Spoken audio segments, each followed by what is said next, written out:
Hi friends, நம்ம இப்போ வந்து முருங்கைக்கீரை சட்னி தான் செய்ய போகிறோம். முருங்கைக்கீரை சட்னிக்கு என்னென்ன தேவை அப்படின்றத தேவையான பொருட்கள்லாம் நம்ம பார்த்துடலாம். வாங்க என்னென்னு பார்க்கலாம். முருங்கைக்கீரை வந்து நல்லா உருவி எடுத்து வச்சுருக்கேன்.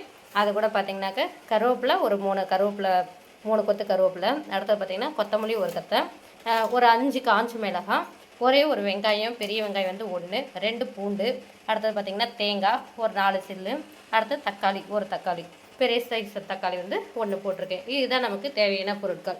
இதை வச்சு இப்போ எப்படி செய்யலாம் அப்படின்றத பார்த்துடலாம். இப்போ பலார் சட்டி காயுது, எண்ணெய் ஊற்றிக்கலாம். எண்ணெய் ஊற்றிடலாம். எண்ணெய் நல்லா காயிட்டோம். கடுகு போட்டுக்கலாம்.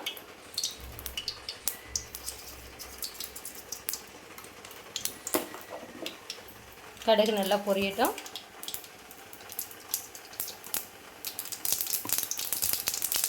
கடுகு நல்லா பொரியுது. இப்போ வந்து வெங்காயத்தை நம்ம கொட்டிக்கலாம்.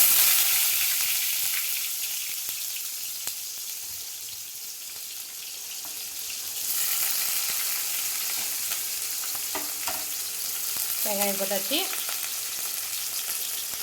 வெங்காயத்தை நல்லா வணக்கி விட்டுக்கலாம். வெங்காயம் நல்லா வணங்கி வரட்டும்.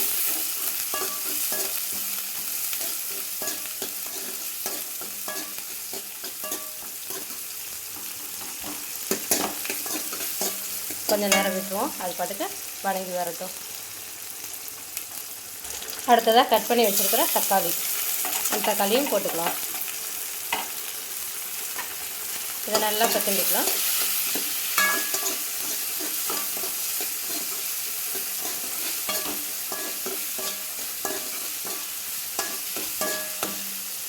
உப்பு வந்து தேவையான அளவு போட்டுக்கலாம். உப்பு போட்டதுக்கப்புறம் நல்லா 2 கிண்டு பிடிக்கணும். நல்லா வணங்கி வரட்டும். வணங்கி வந்ததுக்கப்புறம் நம்ம கொத்தமல்லி போட்டுக்கலாம். கட் பண்ணி அரிஞ்சு எடுத்து வச்சுருக்கிற கொத்தமல்லி, அடுத்தது பார்த்திங்கன்னா கருவேப்பிலை, அடுத்தது காஞ்ச மிளகாய், இது எல்லாத்தையுமே போட்டுக்கலாம். தேங்காய் வந்து லாஸ்ட்டாக நம்ம போட்டுக்கலாம். முருங்கைக்கீரை எல்லாம் போட்டதுக்கப்புறம் லாஸ்ட்டாக நம்ம தேங்காயை போட்டுக்கலாம். இப்போது காஞ்ச மிளகாயை போட்டுக்கலாம். காஞ்ச மிளகாய் வந்து நான் ஒரு 5 காஞ்ச மிளகாய் எடுத்துருக்கேன். 2 பூண்டு, இதையும் போட்டுக்கலாம். இப்போ கொத்தமல்லி கருவேப்பிலை இதையும் போட்டுக்கலாம்.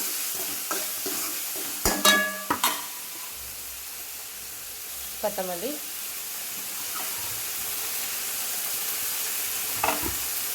அடுத்து பார்த்திங்கன்னா கருவேப்பிலை.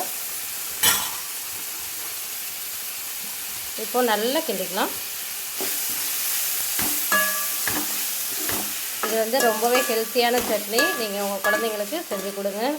தனியாக வந்து முருங்கைக்கீரை குழம்பு வச்சாவோ இல்லை சுண்டுனாவோ குழந்தைங்க சாப்பிடல அப்படின்னா இந்த மாதிரி செஞ்சு இட்லி தோசை அந்த மாதிரி செய்யும்போது சட்னியாக செஞ்சு கொடுங்க.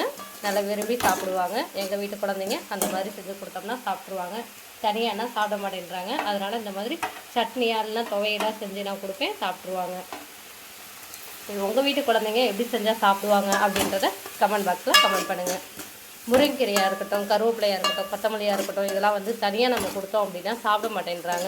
இப்போ வந்து நம்ம தாளிக்கிறதுலேருந்து நம்ம கருவேப்பிலை போடுவோம். அப்படி போடும்போதும் கீழே எடுத்து போட்டு சாப்பிடுவாங்க. வெறும் சாப்பாடை மட்டும் தான் சாப்பிடுவாங்க. இப்படிங்கும்போது நம்ம அரைச்சிடுறோம் பார்த்திங்களா, அரைச்சிறதுனால அவங்க சாப்பிட்டுடுவாங்க. ஓகே, இது நல்லா இப்போ வணங்கிடுச்சு.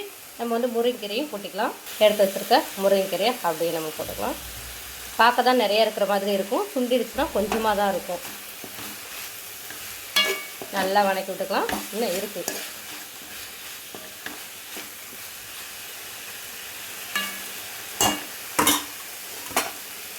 இருக்கிற முருங்கைக்கீரை எல்லாத்தையும் நம்ம போட்டுக்கலாம்.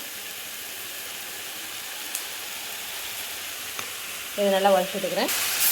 இப்போ நல்லா கிண்டிக்கலாம். வெடித்து வரும், அப்படியே பொடன்னு பொரியிற மாதிரி வரும் முருங்கைக்கீரை போட்டது. பாருங்கள், இப்போ விட்டனா அப்படியே வரும் பாருங்கள். சவுண்டு கேட்குதுங்களா? பொடன்னு நல்லா வணக்கிக்கலாம். பச்சை வாசனை போகணும். பச்சை வாசனை போகிற அளவுக்கு நம்ம நல்லா வணக்கிக்கலாம். லாஸ்ட்டாக வந்து நம்ம தேங்காய் சில்லை போட்டுக்கலாம். வெயில் நேரத்தில் செய்கிறதுனால அனல் பயங்கரமாக வருது, கிண்டி விடவே முடியல. பயங்கர ஹீட்டாக இருக்குது கையெல்லாம். பாருங்கள், இந்த அளவுக்கு இந்த இடத்துல இருக்கும்போதே ஹீட்டு பயங்கரமாக இருக்கிறது. இன்னும் அக்னி நட்சத்திரம்லாம் வந்தாக்க என்ன ஆக போகிறோம்னு தெரியல. புரியுது பார்த்தீங்களா, பொட்ட பொட்டங்குது. இப்போ நம்ம வந்து தேங்காய் சில்லையும் போட்டுக்கலாம். நல்லா சுண்டட்டும் எல்லாமே. பாருங்கள் எவ்வளோ முருங்கைக்கீரை போட்டோம், இதில் கருவேப்பிலை போட்டிருக்கோம், கொத்தமல்லி போட்டிருக்கோம், தக்காளி வெங்காயம் எல்லாமே போட்டிருக்கோம். அவ்வளோ போட்டும் பாருங்கள் இவ்வளோ தான் வந்திருக்கு. நல்லா வணக்கிட்டோம் அப்படின்னா இன்னும் நல்லா சுண்டி கம்மியாக வந்துடும்.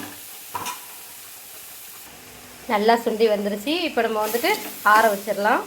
மிளகாய் வந்து பார்த்து போட்டுக்கோங்க. உங்களுக்கு காரம் எவ்வளோவுக்கு தேவையோ அந்தளவுக்கு போட்டுக்கோங்க. ஏன்னா இப்போ வெயில் காலம், நிறைய மிளகாய் போட்டிங்க அப்படின்னாக்கா வயிறு கடுப்பில் கொண்டுட்டு போய் விட்டுரும்.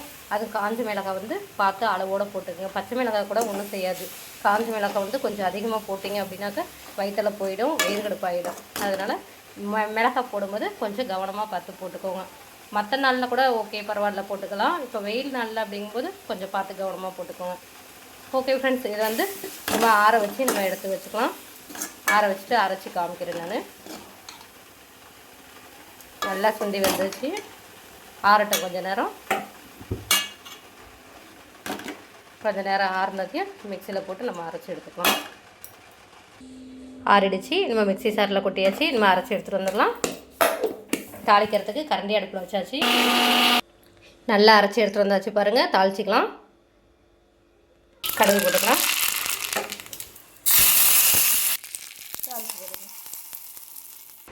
இட்லிக்கு சட்னி ரெடி.